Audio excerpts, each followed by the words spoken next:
在那四面环山的林区深处，广袤的森林如同一个绿色的梦幻王国，铺展在大地之上。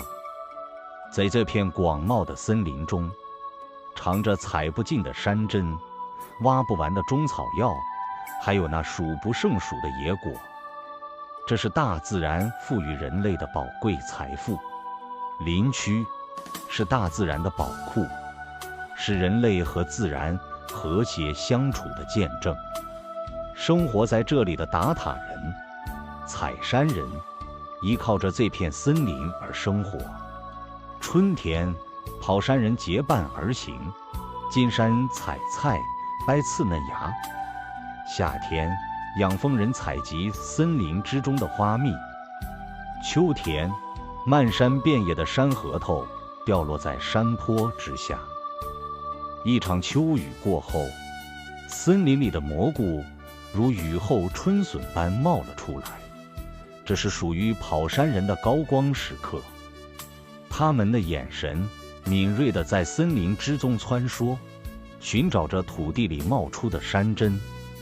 在那山连山的林区，一抹身影缓缓从林中走出，那是采山人收获满满，要下山了。脊背上背着满满一袋子的蘑菇，仿佛背着的是秋天的馈赠。当秋季的微风拂过山岗，那高大的松树上饱满的松塔也迫不及待地要从高空中坠落而下，达塔人便会出现。他们是森林高处勇敢的舞者，一步一步向着顶端攀登，站在树顶，仿佛整个森林都在他们的脚下。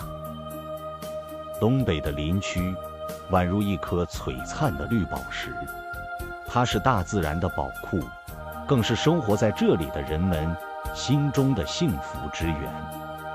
生活在东北林区的人们，享受着大自然无尽的恩赐，过着简单而又淳朴的生活。在这里，邻里之间互相帮助，亲如一家，日出而作，日落而息。当冬天的雪花飘飘洒洒地落下，大雪覆盖森林，乡亲们又会聚在一起杀鸡宰鹅，让这个冬天不再寒冷。这就是我们东北林区，一个四季分明、物产丰富的地方，一个人与自然和平共处的地方，一个充满人情味儿的地方。